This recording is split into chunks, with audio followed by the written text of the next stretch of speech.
This is Kathryn Getsky, host of the Hope Matrix podcast. We are here to share science, stories, and strategies for how to hope. I'm the Chief Hope Officer of the Shine Hope Company, and Shine is the mnemonic for how we teach hope. So when we talk about hope, we talk about how we use stress skills, happiness habits, inspired actions, nourishing networks, and eliminating challenges, which are our thinking patterns that get in the way of our ability to hope. Hope is a skill. You can measure hope, you can teach hope, and you can start practicing skills to activate higher hope in your life today. And on this Hope Matrix podcast, we aim to bring in guests, experts in science, people with stories, and those that have strategies for activating hope in your life. Well, hello, everyone, and welcome to the Hope Matrix podcast. Today with me have a guest whom I have never met before and met actually through one of our previous guests, Trevor. So I'm really excited to have Rayne here today. I was told I had to meet you, I had to interview you. And, I basically do whatever the universe tells me. And Trevor, as we were just chatting about, is quite the wise soul. So I'm really grateful to have you here today, Rayne Clarkson, and just chat more with you about hope and your Shine Hope story. And just connect. I learned so much from other people when I do this work. So thank you for being here today and welcome to the show. How's everything going? First of all, how are you doing today? Thank you so much, Kathryn, just for having me here. First and foremost, I'm just a big fan of your work, very much believe in it, and it aligns well with my life and how I aim to live. So thank you for everything that you do, and I am so honored to be here. I'm excited to talk with you. Shout out to Travis for just being an awesome connector and introducing me to you. So I'm very grateful for him. He's awesome, and his podcast episode with you was so good. I love listening to it. Oh, thank you so much. Yeah, he's amazing. He's so wise, so wise. So, grateful for that for sure. Thanks for acknowledging the work. This has been a long journey, long road to hope. And I learn, so much from others and from others' experiences. And we learn in life the easy way or the hard way. And, the goal of this is to help kind of make it a little bit easier for others. And so thanks again for joining the show and sharing more about you and your story and your journey, because that is really what I think helps others more than anything. So yeah, thanks. Absolutely. Yeah. So why don't we just start? Can you tell me a little bit about yourself? Yeah. Where you're from, who you are, anything you want to share is awesome. Let's do it. So my name is Rayne Clarkson. My first name is Rayne, just pronounced just like the weather, but spelled Rayne. I was named actually after two of my very favorite people, my grandparents. My Mima, her name was Nelda, and my papa, his name was Ray. So they got the Ray from Ray and the NE from Nelda to make Ray. Oh, that's awesome. I love being named after them. I'm glad I wasn't Raynelda, but yeah, right, exactly. Yeah, I'm from San Antonio, Texas. I currently live in Austin for the past 6 years. And I am, fun fact, I'm the youngest of 6 girls. So I have 5 older sisters. Wow. No boys? No boys. Oh my gosh. Girls only. That's a lot of drama. No, it can't be. Yes, it can be. It's, that's all 5 of them are 5 of my very best friends, and so we get all very well. And growing up, I didn't realize that was not always the case with siblings. So I look back and I'm just so fortunate for just the friendships that I have with them. Yeah, that's amazing.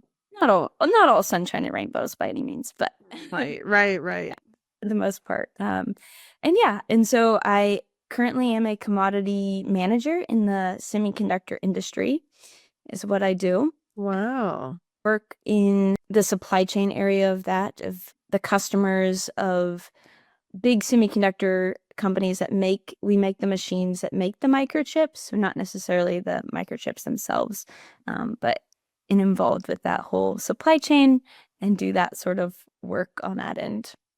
Wow. Are you an engineer?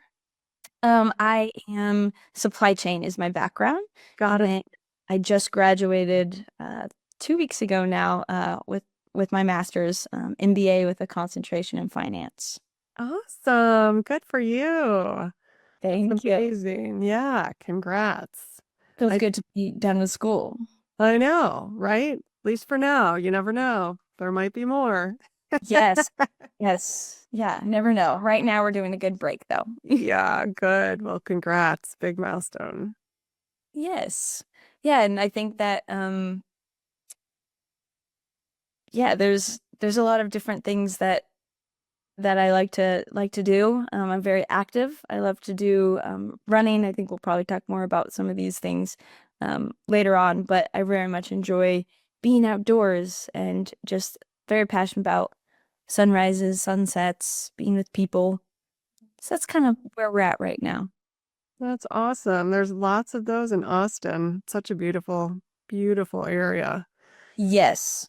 And I love the colors are so vivid there. It feels like so sunrises and sunsets, I can imagine, are quite beautiful. And that, Yeah. yeah.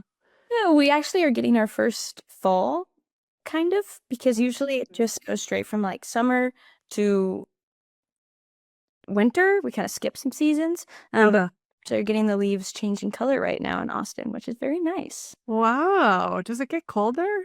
I mean, Uh, Sometimes we have right. the random freezes that occur every so Got it. often, but Yeah. right now Yeah, it's not 30 degrees. it's 70 right now. Yeah. Oh my gosh. Wow. Yeah, I mean it's pretty warm in Chicago, compared to other times. It's been 0 a couple times, but it has been a pretty mild winter, knock on wood, thankfully. That is very nice. I went to Chicago for the first time, actually twice this year. I went in October timeframe, and then early November. Oh, And cool. very pretty. Oh, awesome. Any plans to come back anytime soon? Hopefully, I definitely would like to. I was there for a leadership conference, but it was awesome, and I would definitely go back, especially in the fall timeframe where y'all get Yeah, I know. It's so pretty. Well, the summer's really pretty too. We talked to Travis about getting out here, so yeah. yes, yeah. So cool. So, yeah, I mean, I don't know how much he shared to you about what we do in here. But the goal, my goal in life really is to normalize our conversation around hopelessness and the moments of hopelessness we experience. And, we all experience them all the time when you break down hopelessness and what it really is, looking at, emotional despair. So you feel bad, angry, afraid, sad, and then helpless, that kind of helplessness component of doing something about it or being able to do anything about it. And it's really that combination of that despair and helplessness that can really get us into trouble. And so it's about, normalizing the conversation around it and then talking about strategies for navigating our way through it in both the small and big challenges of life. And, when hopelessness becomes persistent, that's when it becomes clinical anxiety, depression. That's when, we see suicides, we see things like shootings that happen. And, if, in my experience, so many people fear the conversation around hopelessness and don't want to talk about it. And that it's that fear that actually just makes it worse, makes everything worse. And so, yeah, so I'm grateful to you for joining today and being able to share kind of your own story, and looking at something that you were challenged with and had a challenge with, and learning from you on how you navigated your way through it, just sharing examples of the kind of evidence-based framework that we've created around how what we know kind of gets us to hope. But again, these skills are different for everyone. And so by sharing, we help just elevate the kinds of ways we can get through these challenges. So again, thanks for joining today. And Yeah, so what is on your mind? What are you open and willing to share with us? Yeah. So I would say that I often look at my life and I'm like, I feel like I'm constantly living in these extremes.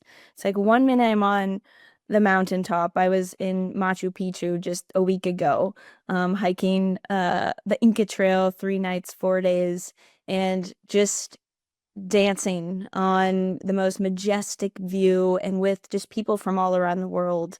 And then I look at moments over the past year where I was, crying in the kitchen on the floor of my new apartment that I just moved into that was cockroach infested. Um, then went skydiving earlier this year and witnessed my sister give birth and got to see the miracle of life. And then I have these moments of where I went through 3 car accidents at the beginning of the year, 3 cars in 1 month. Uh, Found out I had a hole in my heart. That was a huge thing for me. Um, so I look at these moments in my life of where I was literally on the mountaintops, just like so much joy. And then I have these moments where I was in just deep despair, like just in the valleys. And I know that in with having both, I'm like, why am I always in these extremes? Like, why is it just so highs and lows, highs and lows? Um, but I look at it and I'm like, I truly can't, you can't have one without the other.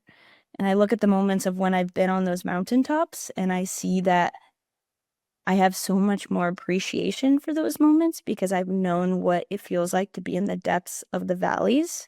Um, and I think I'm able to remember those moments of when I am in those valleys of like, hey, this isn't forever. There is light in the darkness. And that's something that I always try to remind myself. Um, but through that, I think that life is truly about connection. And I think that connection is where hope grows.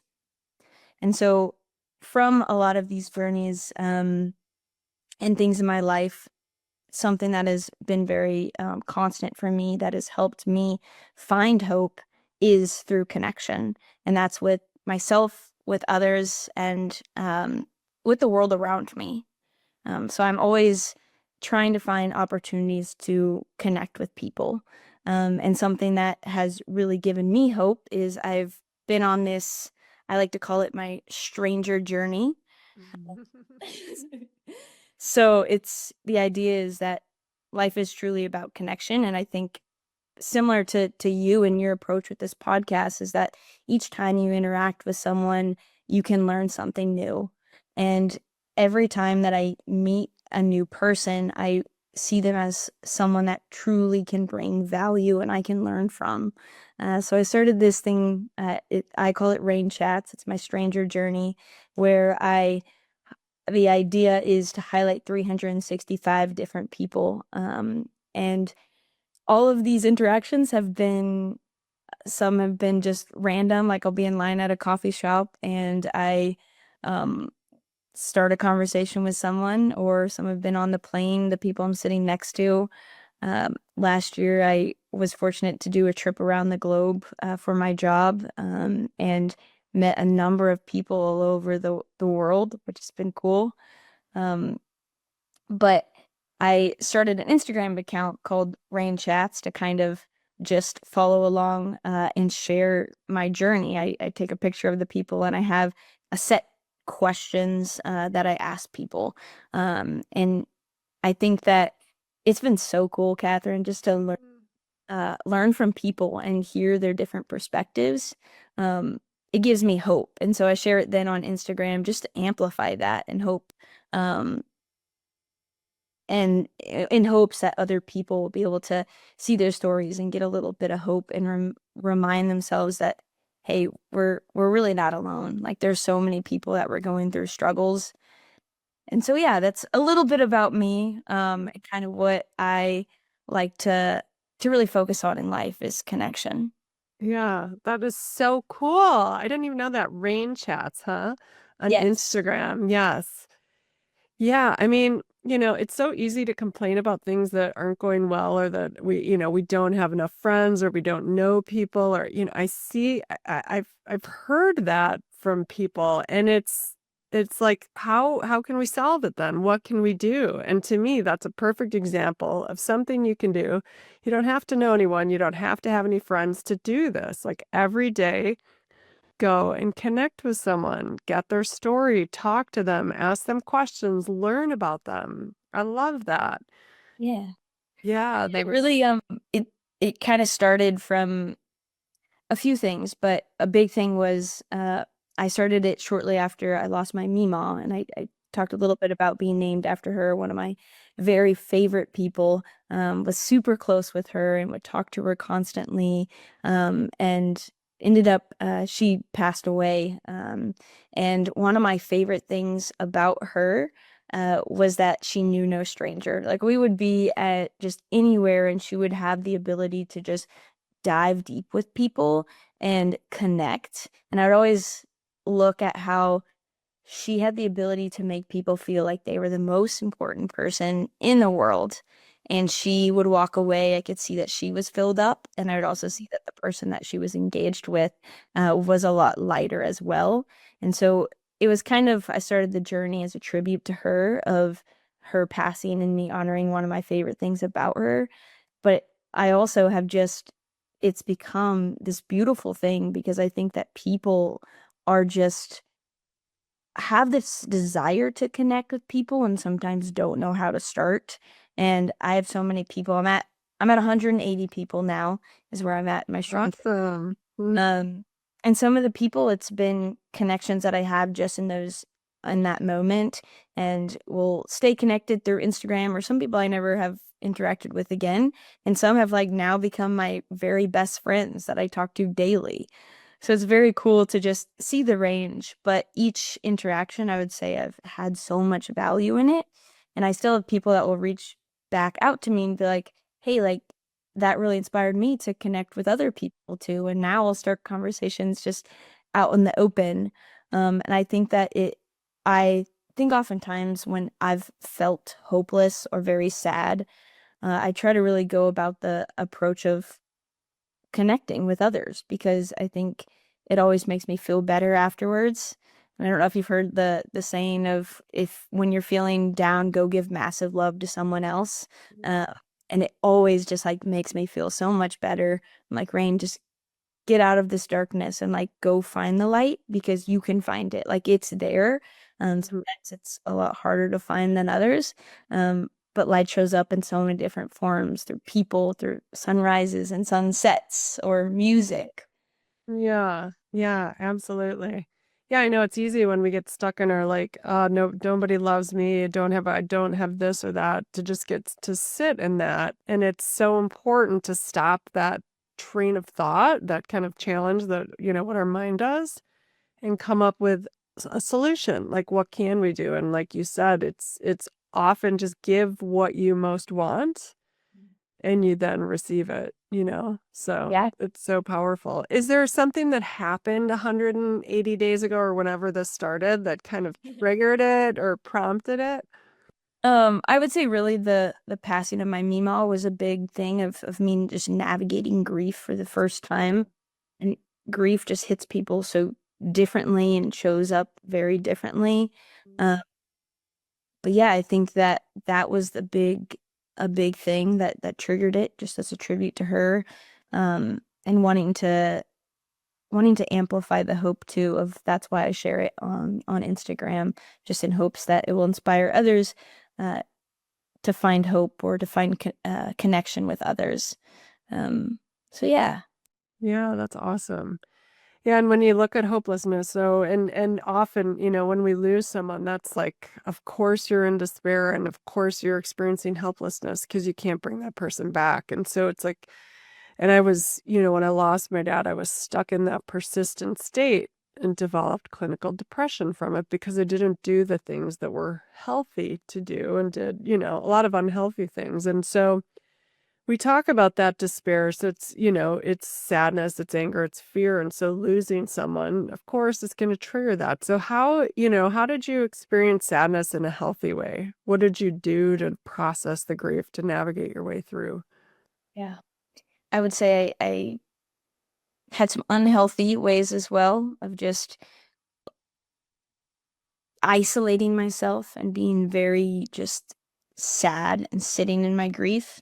Um, but I would say some of the big things were exercising. I started to run, and being outside in nature. I think that is a huge thing of just admiring the creation around me, especially seeking sunrises and sunsets, and talking to people. I think connection was the biggest thing that helped me through that grief, and talking to others that have experienced it too. It just gives you that feeling that you're not alone, and it makes it just a lot more manageable, and really reframing the grief of how beautiful it is that I get to experience grief, how I love someone so much that it hurts this badly to be without. And I think of that all the time, of even the highs and lows of life. It gives you just so much appreciation. You really can't have one without the other. And I always think of the the quote, for what is grief but love endured, and you would not know grief if you had not known a great love. And so I think I felt that a lot, and that gives me a lot of hope. Yeah, absolutely. Oh, I know. It's so powerful. It's incredible to have such, deep relationships in life, and yet the other side of that is, yeah, everyone passes at some point, and we've got to navigate that, and we've got to find our way through it. Um, yeah, and you talk a bit about, the sadness and the isolation, and that is, we do that so much when we're in pain and when we lose someone, and yet that's really the time we need to be connecting. And it's so challenging to do. So I think it's a beautiful balance of, having time alone to be sad and to honor and express your sadness in ways that are healthy. To, like you said, not get stuck in that sadness kind of cycle and that pit of sadness. And then also finding healthy ways of connecting through that, in ways that work. And everyone experiences grief in different ways, and needs to manage it in different ways. But people do, it is important to have connections and people through that. So yeah, it's really important. And then, we often stop doing the things that are healthy for us. So we talk about happiness habits, and, you talk about running. Like when we go through hard times, we often stop doing those things because we're so stuck in our sadness. And yet when we get overwhelmed with stress hormones, that's when we get sick, and so learning how to cultivate those happiness habits, and those hormones that we need to feel good and engaged and connected in life is super important. So you mentioned running, and getting in nature. Are there other things? Yeah, dancing. I love to. I'm not very good at dancing, but I love after a stressful meeting, turning on some music and dancing it out. I think that's such a good just stress relief of movement. Yes. And so I very much value just exercise in general. I grew up always playing sports. And so I love playing soccer and tennis and basketball. And I've really gotten into doing running. So I ran my first marathon this past year. So that was super Yeah, that's exciting. awesome. Yeah, yeah. I went to Maine and ran it there. I had two bucket list items. It was run a full marathon and see the sunrise in Maine, because it's like the first spot you can see the sunrise in the U.S. So I Interesting. sandwich them together. Uh, but yeah, I would say movement is a huge thing for me, and I think that was something that really shook me at the beginning of the year. So I mentioned earlier I found out that I had a hole in my heart. So at the very beginning of the year, I was in a car accident, totaled my car, and was going through PT afterwards. Was struggled with my back and just overcoming that. And I had to buy a new car because my last car was totaled. So I bought a new car.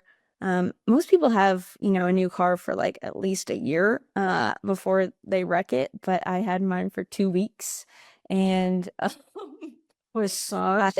yeah, I had my new car and I had was just went to go get my annual physical done and they checked me out and they're like, Rayne, did you know you have a heart murmur? And I was like, no, I've never been told that. And they're like, nothing to like be concerned about, but we want to look into it. Um, so anyway, that same day, I was in my car and I think I was just overwhelmed by everything. I was on a meeting and had just found out about this and just a little bit kind of shaken up. But I was in a parking spot, Kathryn, and I back up and the front Oh, of my car hit a fire hydrant and took the entire front off of the vehicle. oh my God. And I sat there and I just cried for an hour. Like I was supposed to go back into the office and like had all these meetings and I just couldn't. I was so overwhelmed and I would say that was a moment of hopelessness. Yes, totally. It's like my brand new car here. Oh my gosh. Um so then shortly after that, I that car was in the shop and I was borrowing my sister's old car and I had a lot of other just appointments to go through about my heart. Um and a few weeks passed and they told me that they found a hole in between my upper chambers of my heart and made my heart quote like enlarged because of the extra blood flow. um and so that same day I was driving my sister's car back from that appointment of finding that out and I think I was just kind of all over the place again. And all of a sudden the car is like not going past 20 miles per hour on the highway and I'm like, oh my gosh, what's going on? So it broke down on the highway and I was stranded for 4 hours on the subway. Oh my God. So I went through 3 cars in a span of 1 month. Oh my gosh. But yeah, and just went through a bunch of different tests and I think finding out about the hole in my heart was super scary for me. One of just I am big on exercising and one thing that is huge on my mental health is movement and having that fear of losing that in some cases. um I had to wear a heart monitor for a while and had a live phone that was monitoring me. I was going through um, just a bunch of overwhelming in and out of the hospital and those sort of things. And I think I didn't want to accept that it was real. I think I kind of a lot of times I suppress it and be like, okay, if I don't think about it, it's not a thing. Yeah. But what I tried to really shift my focus was on things that I could control, and I didn't want to give up movement. So I did things that I could still control. Um, and I didn't let it hold me back, Kathryn. Even though I knew um, that this was a thing, I ran my first. I ran 2 half marathons this year. I ran my first full marathon. I did my first Century bike ride, so a 100-mile bike Oh ride my gosh. Yeah. Wow. to Olympic triathlons. So Gosh, I it's was amazing. trying not to let those things hold me back. Yeah. Yeah. I'm assuming with like doctor approval in healthy ways. Yes. For the most part. Yeah, maybe push the barriers a little bit, but yes. Yeah. You were taking care of yourself. Yes, being smart. Yeah. Yeah. Good. I know. I mean, it's so important. Like when we are, if you break a leg, I mean, I blew my knee up. You got to exercise in a different way. I've got to exercise. Movement is so critical for me too. And so it's like I had to get creative about how I did that. I mean, even, moving my arms or doing weights like with, just anything, Yeah. it's super important and building ourselves back up to the best of our ability to, that we can. Yeah, that's amazing. That's so good. How do you set goals? So when you take, when you're like, I'm gonna do it, how do you do it? That's a great question. I love setting goals. I'm constantly um writing out things that I wanna accomplish and I do them. So for example, this year I wanted to run the full marathon, so I wrote that out and I say I write it out as my adventure list for the year. Nice. Yes, I love it. I'm very much like pen and paper. I love checking it off. Good. Yeah. Friday I got to check one off. I had bought the new car and my goal was to pay it off in a year. And so I paid it off on Friday. So I got to do that. Oh my gosh, that's awesome. Congrats. Thank you. Yeah. But I'd say having them written out is like huge for me in my goal setting, and I love being able to share it also with others. And I like to ask my friends, "What goals are you working on?" and have them hold me accountable. And if there's any things we can do together, do those. Like for example, the marathon I did in Maine, I did with one of my best friends from middle school, and we ran that together. So that was really fun. That is so awesome. You're just like a living, shining example of hope. That's so good. That's what we know about goals. Hope is a lot about goals. Like, what do you hope for? And like, can you get there? And writing down your goals and checking them with someone regularly. You're like up to 95% more likely to achieve them if you do those two things. And you're not necessarily like, did you learn that in school? Where did you know? Question. I don't know. I've always been very much a visual person, so I always have my planner and I'm like, okay, this is what I'm doing in the day. Maybe sometimes a little excessively of like I like to open and like relook at my goal. I'm like, what goal can I check off? I'm like, oh, I have skydiving on here. Okay, I'm gonna do it this weekend. Like let me just book it.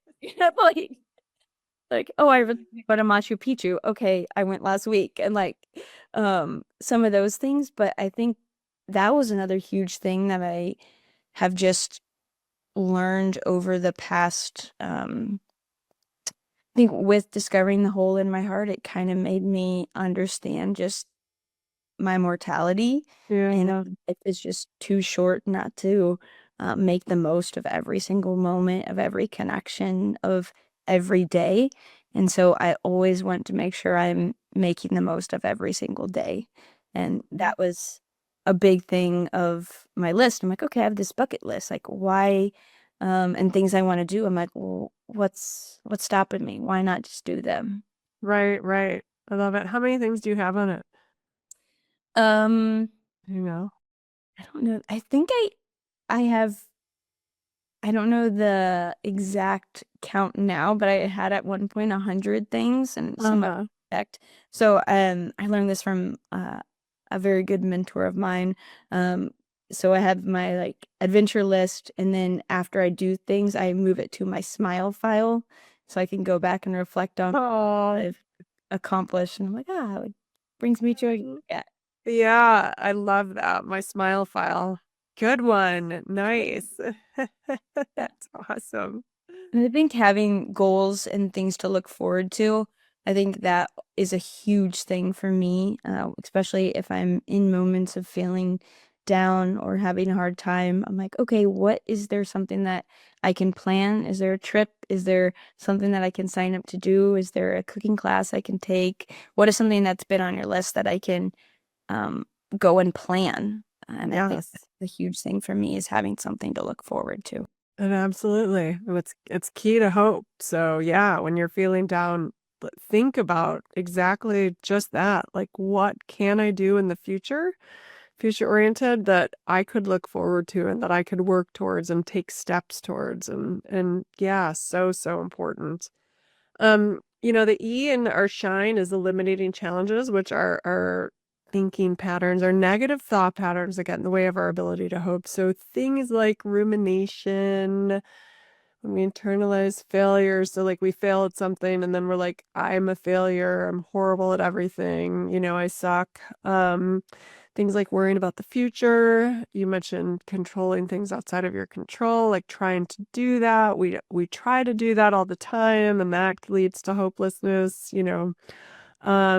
Things like let's see, attaching to outcomes is a big one when we get really attached to our goals. Like if we're attached to that specific goal, it doesn't work, of course, we're going to get into that despair and helplessness kind of cycle. So what are confirmation bias, negative bias, all like so many things that our brain does that just kind of works against us for, everything we hope for. So do you have any of those challenges? Do you experience? Absolutely. Yes. I would say one of my biggest, a lot of those resonated with me, but one of my biggest is that I am often a perfectionist. So, and I very much tend to be a people pleaser. So that is something that I am continuing to overcome, that. But when I care a lot about often others' opinions, and recently I let someone's opinion be way too loud in my head, and way too much space, and cause a lot of doubt in my ability, had me questioning myself. And I think that um, caused me to ruminate quite a bit and go into a little bit of depression at times, of like thinking I really started to believe what they said about me.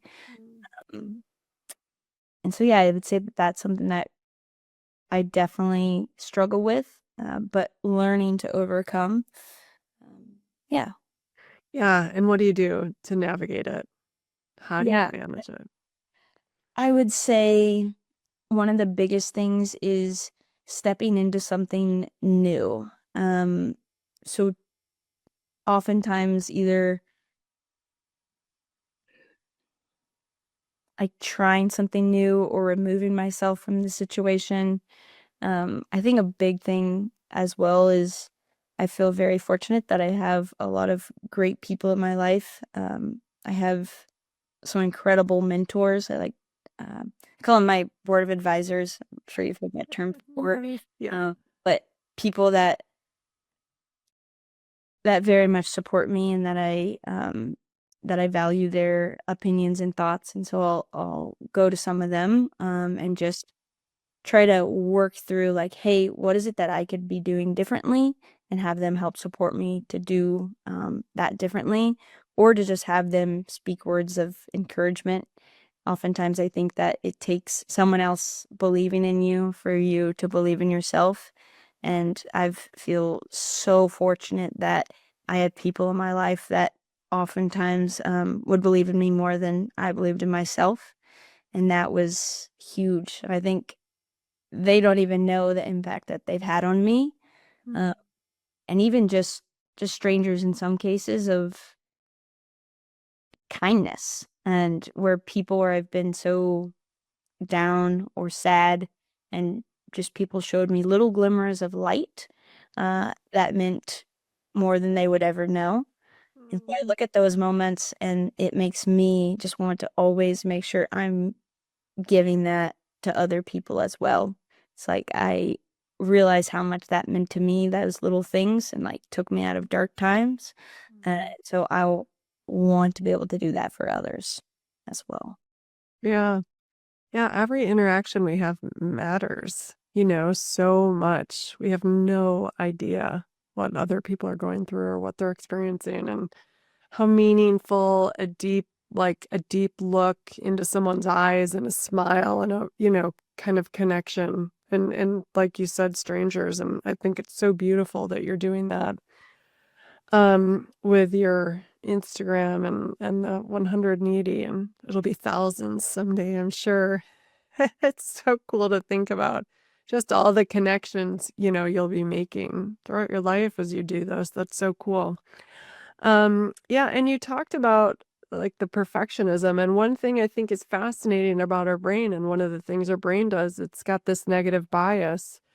So, 100 people could be saying kind, loving, affirming things to us about how amazing and how good we are at this, or why we have value, and our brain will listen to that one that says something negative. It's just that's how our brain is wired, and then it'll like get ruminate on that negative thing, and It does. It has the power to just take over our whole brain. And then that can be yeah. And it's kind of amazing that it does that. And to me, I think just even knowing that fact that our brain does that and it's just a tendency and it's an old thing that used to help us, like, look for threats in our environment and keep us safe. But that it's an old, outdated mechanism in our brain that we just really have to kind of retrain to go back to those things that are positive and that. So, I didn't like the word affirmations. I just thought they were crazy. And yet I find they're so valuable and so important. And when I start to hear any of the negative things louder than I'm thinking of the positive things, that I bring those affirmations into my life and say them and repeat them so that, as you do that, you take that focus, that tendency of your brain to focus on that negative kind of chatter.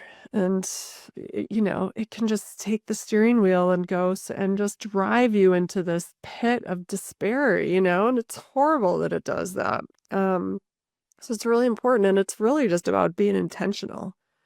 And, so much of what other people say about us is based on their own experiences and their own baggage and their own, projecting oftentimes. And so kind of becoming aware of that and having compassion for those people and also, having healthy boundaries around it. And, you talk about the importance of network and it's really, it's not the quantity of our network, it's really the quality. And like, are they healthy for us? Are they helping us move towards our goals or are they kind of getting in the way and holding us back or keeping us down? And it's important to kind of identify that and reflect on that.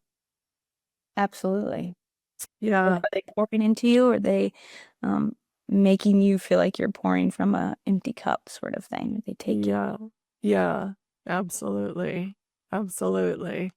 Wow. So how are you and how's your heart these days? It feels warm, full. Exactly. Yes. Yeah, so right now I got cleared to live this beautiful thing called life. And yeah, it's just something to monitor over time.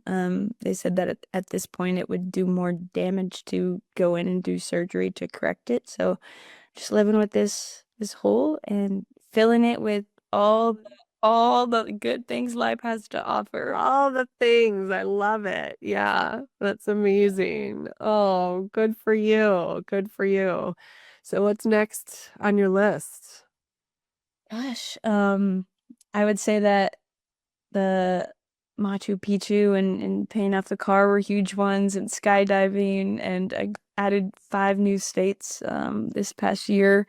Um, I'm trying to get all 50 states is kind of on the plan. But next, I'm going to Africa next year. Awesome. Whereabouts?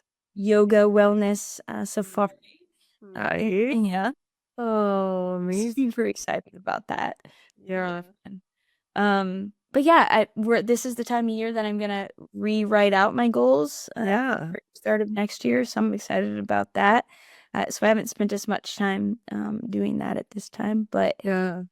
with finishing school, I actually just switched jobs Oh, a month ago.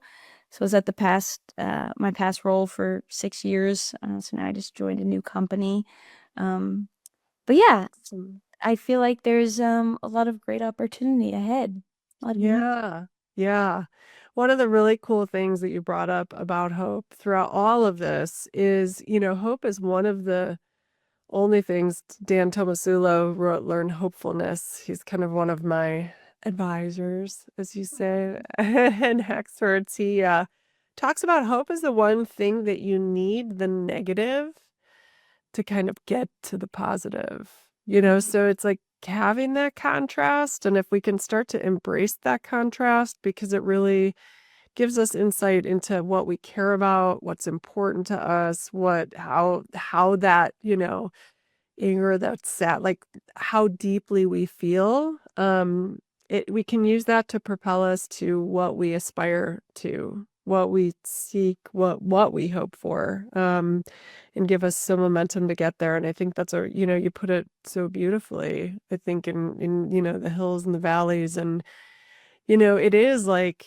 you do have those moments where you're just like in a heap on the floor and like, can I navigate? Can I get through this? And then you are like on the top, like looking over Machu Picchu going, oh my God, what an absolutely amazing, extraordinary place this is, and it's very like, that's what life is. I believe, and Dan says the hope is rare in that, it takes really both sides. So that's really, really cool that you knew that already. So Learning. Yes. yeah, right, exactly. It's a process. It's just a matter of remembering when we're in a heap on the floor that, there is that other side and we can get there, and it takes work on our part, and it sounds like you're doing the things to do the work, which is also another important kind of part of hope is our hope is up to us, really. Connections fuel it, absolutely, for sure. And yet we've got to do the work to make the connections, or, do to get out of our despair and get back to feeling better, and to get out of our helplessness and take action where we can. And so, and I believe it's like a muscle, and you have to build it. You have to learn kind of how to hope, how to Yeah. get good at hope, the process. So, yeah. Is there anything else you want to share with our listeners? Again, your Instagram, so it is RayneChats, RayNe, and then chats if you want to follow along on the journey. awesome with a YN. I love it. Rayne. Yes. Well, YNE. RayneChats on Instagram. So super cool. So you can see all of the strangers or people that Rayne is meeting all over, and maybe be inspired to start your own or to start having conversations with strangers, because I do agree with you. Everyone has something to teach us. Every single person on this planet has something to teach us, and it's up to us to kind of discover that. So yeah, awesome. Any final thoughts or words that you want to share? Yeah, I just want to thank you just for everything that you do. I think that when I first heard from you and heard about what your mission is, I got just so excited about it, Kathryn, because I've especially in just sometimes in my industry that I'm in, I've had people that have really reiterated to me that hope is not a business model. And I struggle with that because I am a very hopeful person. And finding you and your work, I was like, oh, this is exactly what I believe in. And like, I just love what you're sharing and how you have all of the research and the things that back it. I think is such a powerful just message to people. And I'm like, I just want to tell everyone, listen to this. Like it's real and it is measurable and you need hope in your life. I think that without hope um it's not necessarily a life worth living. Like it's hard to live without hope. So I just want to thank you so much for just the message that you share and the light that you are to others. Oh, thank you. That's so kind. I really appreciate that. Yeah.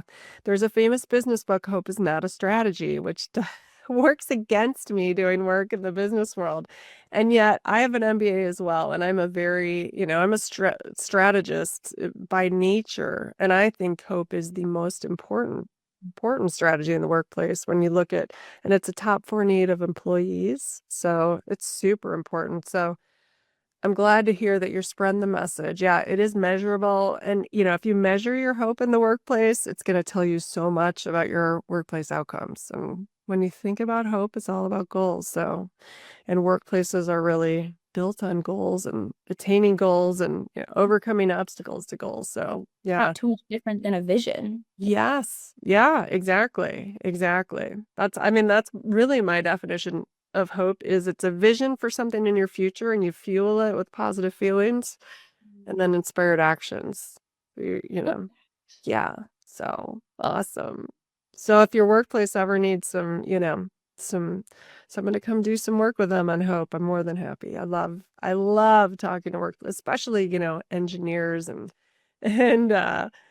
and the more manufacturing type of the more analytical, folks. So getting them in understanding New how, perspective. yeah, exactly. And then an understanding of how feelings like fuel that as well and can either support us or get in the way of our ability to hope. Super important. So yeah, awesome. So thank you for bringing that up and for honoring my work. I appreciate it. It's not been an easy journey to hope, that's for sure. There's, investing in a preventative protective factor is often not something we do as a society, and yet we're making that turn. So I'm super grateful, and a lot of work on hope to come. So I'm looking forward to staying connected with you, and I thank you for sharing your story and your experience and your strategies for hope. Really helpful.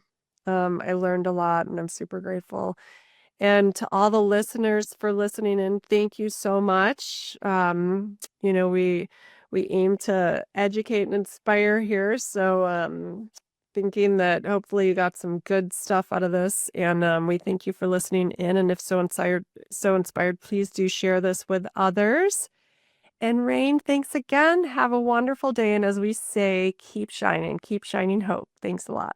So thank you all for listening in to the Hope Matrix podcast.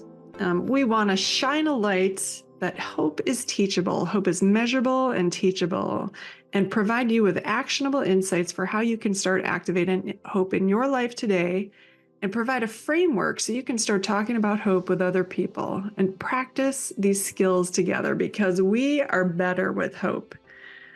Please feel free to check out theshinehopecompany.com, where we list all of our resources around how to hope. We have a lot of free programs for how to hope, including the 5-day challenge, our hope infographic with a lot of skills that showcase how to hope, and articles of how to incorporate hope into your life. We have the Hope Beat Weekly, which is a weekly newsletter that shares strategies for hope. We have a My Hope Story template, so you can write your own hope story today. Also, My Hope Hero, so we can share what our heroes are doing to activate hope in their lives. And this is especially good with youth, so they can start looking up to people that have overcome similar challenges to them and seeing how these heroes use the Shine Hope framework. We have a Hopeful Minds for Teens program, a Hopeful Minds overview, educator guides. We have a new evidence-based college course, so you can activate hope on the college campus. There are programs in the workplace, overview courses, 90-minute courses for learning the what, why, and how to hope. What I want you to know about hope is it's a skill. You've got to practice these skills to become hopeful. It's easy to fall into despair and helplessness when we deal with challenges in life, and it takes intentional work and practice to get to hope. And yet it is always possible. So no matter what life brings, keep shining hope. Thanks so much for listening in. Have an awesome day. And of course, I've got to add that this program is designed to assist you in learning about hope. It should not be used for medical advice, counseling, or other health-related services. I, Fred, the Shine Hope Company, and myself, Kathryn Getsky, do not endorse or provide any medical advice, diagnosis, or treatment. I am not a medical doctor. The information provided here should not be used for the diagnosis or treatment of any medical condition, and cannot be substituted for the advice of physicians, licensed professionals, or therapists who are familiar with your specific situation. Consult a licensed medical profession or call 911 if you are in need of immediate assistance. And be sure to know the crisis hotline, 988, if you are in need of support. Thanks a bunch for listening. Take good care of yourself and keep shining hope.